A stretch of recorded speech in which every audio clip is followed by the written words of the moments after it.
Ladies and gents, ladies and gents, if we can settle you back down. Ladies and gentlemen of the internet, let's welcome you back. Lara's an amazing photographer. She's been an amazing ambassador for Save the Rhino for a year now, and long may that continue. She's one of our really good friends. So without further ado, Lara.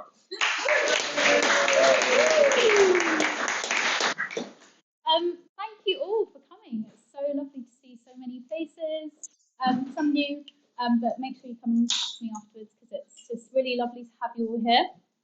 So I'm going to be talking about my career pathway really, which started off very differently. I don't really know how I ended up in photography, but here I am.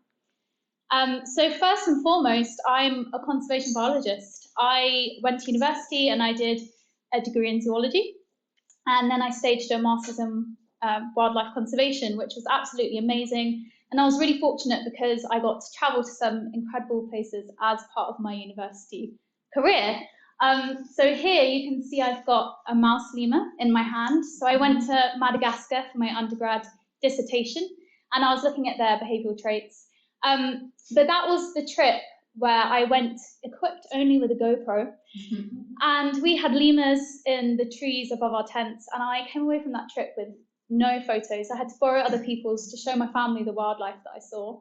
So as soon as I got home, I thought, right, I'm going to go get a camera. And then luckily I had a few more university trips. I went to Belize and the camera just did not leave my hand. And that's when I became really hooked with wildlife photography. So way back in 2017 now, when I had 91 followers, that's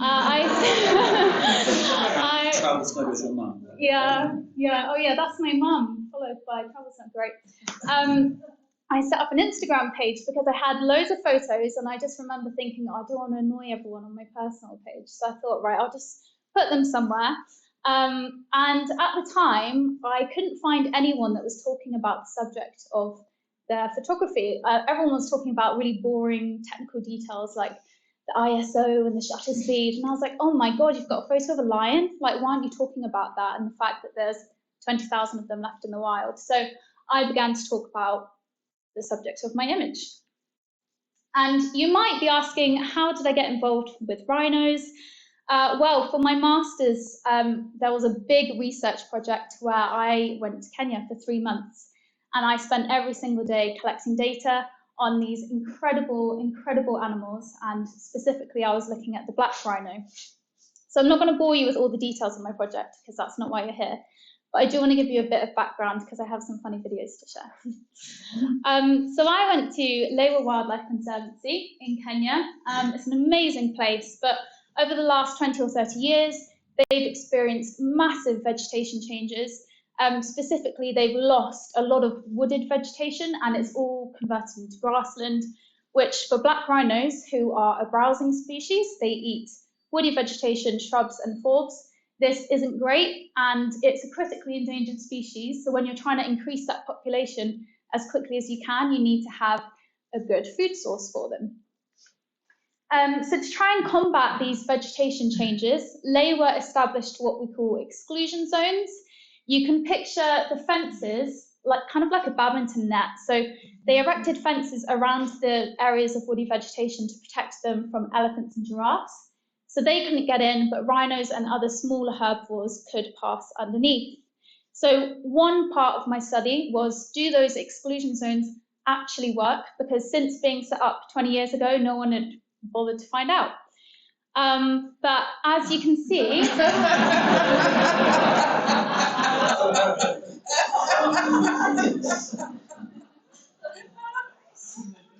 yeah, they're not always effective. So that was quite interesting. So my research partner took that video. And the second part of my study was finding out what black rhinos actually eat. And that was the most amazing part of my study because I literally got to follow them on foot, as everyone dreams of doing when they're a little girl. And I would identify the plant species that they munched upon. And you can tell what plant a black rhino has eaten because basically they cut the plant at a 45-degree angle, and that's completely unique to them. So no other herbivore does that. So that's me collecting data in the field a long time ago now. But yeah, I was in Kenya for 3 months. I had some amazing encounters. So this is Kitui. He is an orphaned black rhino. His mother was actually blind, so the decision was made to take him into care because she couldn't protect him from predators. And he was just gorgeous. He was 2.5 years at this point. So he's now been released into a big boma. And within the next few years, he'll get released into the reserve and reintegrated into the wild. I also had an amazing encounter with 3 white rhinos. So this particular morning, we couldn't find any black rhinos. So my research partner and I, we drove to the top of this big hill, and there was a massive plateaued area at the top, and these 3 rhinos were eating on the other side.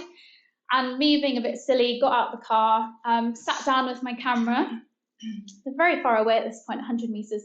And I got lost in my camera, and before I know it, there's one literally 5 meters away from me. I'm on the floor. My research partner's looking at me. He's like, "You're fine, don't worry, you're fine, just don't move." And I'm there like, oh my God, my heart's beating. I'm like, what do I do? Do I kind of crouch to get up to run just in case? He was like, no, just stay still. So this is one of the photos from that encounter, which was amazing. There's nothing quite like looking eye to eye with an animal like this. And there you can see, yeah, they really were quite gross. And then just another funny story. So this is Ian Lamayan, who unfortunately is no longer with us, but he was my research partner, and the rhino behind him is Sonia.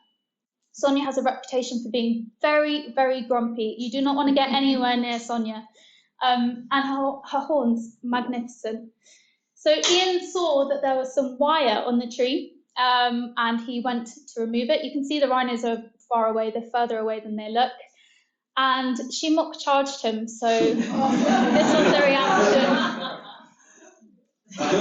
Pretty great. So after my master's, I worked predominantly in East Africa for a while. I actually went back to Lewa and repeated my study. I worked in South Africa for a bit, and before the pandemic, I was managing a dolphin research project in Zanzibar, so still very much research-based up until the pandemic. All of our funding got pulled. I returned to the UK, and it looked like travel was just going to stop for 2 years. So I thought, okay, well, I don't want to just sit on my bum and do nothing. Let's see if I can actually make photography happen. Let's see if I can turn this into my career. And I definitely thought that I could reach more people through my socials than I could if I stayed in science and was just publishing stuff in journals, because not many people actually read those. It was this photo that changed a lot for me. It got picked up by Nat Geo, and everything went a little crazy from there. So I think it's gone viral quite a few times. But it really showed me the power of social media. It gave me that hook for people to come to my account and actually learn more about conservation. And from that point, it got bigger and bigger. And I was overwhelmed when it was awarded highly commended in Wildlife Photographer of the Year. So now I work with my amazing partner, who's over here. He's an incredible wildlife photographer, so do check him out. And we work with loads of different people, charities, brands, you name it, we do it. So I'm going to talk to you about 3 examples of how I use my photography to raise awareness of conservation, because that is really important to me. And the first example I'm going to give is from Kaziranga National Park in India. We literally got back about 2 days ago, so I'm still a bit jet-lagged, so I'm hoping I don't mess all this up. But Kaziranga is a really important national park. It holds 60% of India's rhino population, so a really important place to protect. The park itself is stunning, and we saw rhinos everywhere. I mean, everywhere. It's actually quite hard to believe there are so few of them because they were just everywhere. But photo opportunities were few and far between. I really don't have any photos from that trip that I'm happy with. That's because in the park, the road network only covers 35% of it, so you're quite limited to what you can see, which is great for the wildlife, not so great for me. And then in other parts of the park, there was hugely tall elephant grass, which, as Jimmy said earlier, literally hides a fully grown Asian elephant. So trying to spot a rhino in that was pretty difficult. But when those photo opportunities did arise, they were just even more special. So this one was drinking from the water, and it was just a really special moment. But yeah, Jimmy touched on it earlier. At the start of the 20th century, there were only 200 individuals, and a lot of hard work has gone into getting that rhino population up, and there are just under 4,000 now. So Kaziranga National Park is located on massive floodplains, like huge. It's such a flat area, flat as far as the eye can see. And every single year when the monsoon season happens, it floods. Basically, the river bursts its banks, and the entire park can be submerged, up to 95% of it, for weeks on end. And what this causes is massive displacement of thousands of animals that live in that park. A lot of them try to get to higher ground, and to do that, they have to cross a national highway. So there is a corridor which does reduce the number of fatalities caused by traffic, but obviously it doesn't eliminate them completely. And really, it just ends up with wildlife being kind of where it shouldn't. So none of these images are mine, but my favorite is the tiger that was found in someone's house sleeping on its bed.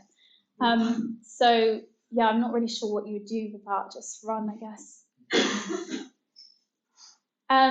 So greater one-horned rhinos are really good swimmers, but quite often the rhino calves get separated from their mothers. And when they do, they end up at the Centre for Wildlife Rehabilitation and Conservation, where they're hand-raised by an amazing team of keepers, and at some point they are released back into the wild. So here are two that we met recently. Very, very cute. I don't know if you can hear the little cow noise, but very cute. So they're released into a different park. So these rhino calves come from Kaziranga, but they're released into Manas National Park. This is a really significant transboundary conservation area. I don't know if you can see the blue lines, the blue hills in the distance. That's actually Bhutan.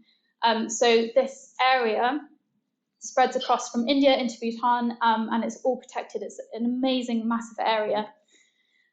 The reason they released the rhino calves into Manas is, as Jimmy said, because in the 90s, there was a period of civil unrest, and unfortunately the entire rhino population in Manas National Park was poached, gone. So instead of releasing the calves into Kaziranga, where they'd have to establish their own territories, they release them into Manas because they're trying to re-establish a population, and they're doing really well. So the Centre for Wildlife Rehabilitation and Conservation that we went to has released 21 rhinos to date, and now half of the wild-born calves in that park came from a rhino that was once a resident at the centre, which is pretty amazing.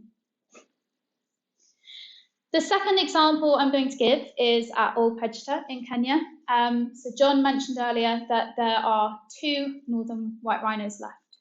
So I'm sure you guys have heard of Sudan, who made headlines all around the world when he died in 2018, leaving behind his daughter and his granddaughter. So this subspecies is effectively functionally extinct.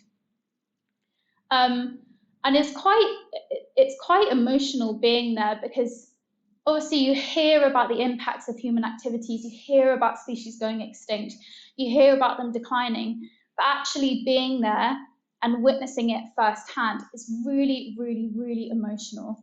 And yeah, it really hits home what we're doing to the planet. But there is hope for this subspecies. There's an amazing project going on with Biorescue and Ol Pejeta, and they've harvested embryos from the 2 females who are left, and they had frozen sperm from 6 males. So they've actually now created 22 viable embryos, which is absolutely amazing. And you may ask, well, what's the point in trying to do that for a subspecies? Because the southern white rhino is doing as well as it can do, being a rhino species. Well, actually, subspecies have like an incredible amount of genetic diversity because they've evolved in a slightly different habitat. And if we lose those adaptive genes, it could influence the way the white rhino in general evolves in the future. So it is worth trying to conserve that genetic diversity. Unfortunately, this doesn't mean that we're going to succeed in bringing the subspecies back. IVF is not going to equal success. It raises a ton of questions about species integrity. So even if it's a completely pure northern white rhino embryo, is it technically a northern white rhino if it's brought up by a southern white rhino and could learn different behaviours? There's also problems with genetic diversity. It's going to be a very small founding population if we manage to bring some of them back, and that causes a lot of problems. But there is hope, and that's the main thing. And this is quite a groundbreaking project. There are so many species that are facing declines or potentially extinction. And if this program does work, how many other species can we apply it to who are in danger? So it's a really interesting one. And when I was there, I really felt like the photos I was creating was a call to action. Maybe we're a bit too late to save this subspecies, but we're not too late to save thousands of others. So are we going to sit back and let it happen, or are we going to actually pull our trousers up and do something? And then I had to throw in an example that wasn't rhino related, even though we're here on a rhino evening. Last July, George and I got to visit Torres del Paine in Chile, which is an amazing national park, and there's always been a lifelong dream of ours. Although it was only established in 1959, this park is an amazing success story. And basically, it used to be private farming ranches, and they decided to move all the livestock off, and the wildlife has come back, the flora has recovered. It's just an incredible story of nature reclaiming what it once had. And the Patagonian puma is one of the main attractions of Patagonia, and more than 250,000 tourists visit the park each year, which is a massive amount. It's also not the only wildlife we saw. Loads of incredible species of birds, guanacos, which you saw on the first slide. This place is just, it's amazing. I'd love to go back. So we went there thinking that we knew the story we were telling. We went there thinking it's going to be a story of hope, of rewilding, of restoration, of good. And the longer we stayed there, the more we heard about a completely different reality. So basically, the national park itself is surrounded by loads of privately owned ranchers who used to be farming ranchers, but saw what the success of the national park and decided they wanted to replicate that themselves. So a lot of these private ranchers now offer photography opportunities for pumas. In the national park, there are very strict rules. You can't leave the roads, you can't leave the trails, you can't follow a puma, you can't impact their behavior. In these private ranches, they can have whatever rules they like. And it's resulted in humans spending a lot of time with the pumas, even mum with the cubs, being less than 5 meters away. When she gets up to leave, they get up and follow. It's really quite shocking, actually. But the worst thing about it is that those cubs become habituated to human presence. And at some point when they grow up, they're going to leave mum, they're going to leave that home range and establish one of their own. So what is now happening in that area is that those cubs are leaving the private ranch, which is used for photography, and moving into private farming ranches that are still actively farming livestock. And there were some really, really awful and horrendous stories about gauchos, who are cowboys in Chile, being able to walk up to a puma and shoot it in the head at point blank range. So there's a lot of responsibility we have. Tourism can be fantastic for protecting those areas, and we need it, because without the money, without the revenue generated by tourism, we don't really have anything to give people. We have no incentive to get them to protect areas and the wildlife within it. But we also have to hold ourselves accountable for things like this. And I think it's really important to realise that we have to set boundaries with wildlife, and the worst thing that we can do for them is to let them become habituated to our presence. So this was a really interesting example of going into a place, thinking you know the story, and then finding out something completely different. And that quite often happens, actually. But we would love to go back there next year, year after, and try and tell that other side of the story. So just to finish up, I want to talk about you guys, because we all have a role to play. We're all super important. We all have a voice. Our photography, my photography, I like to use it with purpose. I don't think it's enough anymore for us to just go out and take a photo and put it online and look at how many likes we get. I think we should always be trying to raise awareness for conservation issues, because that's how we're going to generate change. So this is one of my photos being used for Save the Rhino's yearly horn. The Horn, which is an amazing magazine. It's like an update on all of the projects that they've had over the year. But it's just really important to use or lend your photography to important causes. And conservation really starts in your back garden. You don't have to go to all these incredible countries abroad. You don't have to photograph exotic wildlife. You don't need the best camera gear. This was taken on my iPhone. This is the Isle of Mull, where George and I live, and it's a gannet that's unfortunately been washed up onto the beach.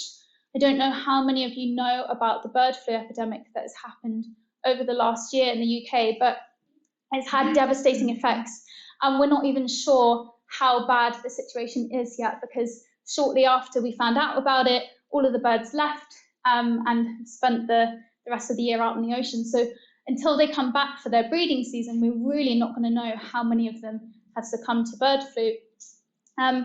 But I think the most important thing I want you to take away from this is that anything you do is important. You don't need a big camera, a phone will do, but start in your back garden. There are so many species in the UK that need our help.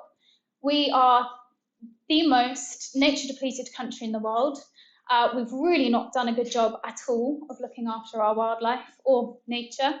40% of our species are in free fall decline. 1 in 7 of our native species are facing extinction. So you could argue that actually the animals that need the most help are right here in the British Isles. Places like the Isle of Mull might surprise people. We have incredible wildlife up there. We've got so many seabirds, we've got eagle species, otters. We have an incredible amount of wildlife, and any photo that encourages people to go and view that wildlife will inspire them. And the more we can inspire people, the more we can get them talking about nature, the more it's going to become a consideration in our everyday lives. And let's face it, there's not really much space for wildlife. Like, our lives are so fast-paced, we don't really ever have time to connect with the outdoors. So getting people to places where wildlife still exists and still thrives is really important. So I'm going to leave it with you guys. If you've enjoyed the talk, I would love to see some of your images online. There are so many charities in the UK who would die to have people giving them images to help them with fundraising causes. But I challenge you to get outside and use your voice to raise awareness for those who can't speak. Thank you very much.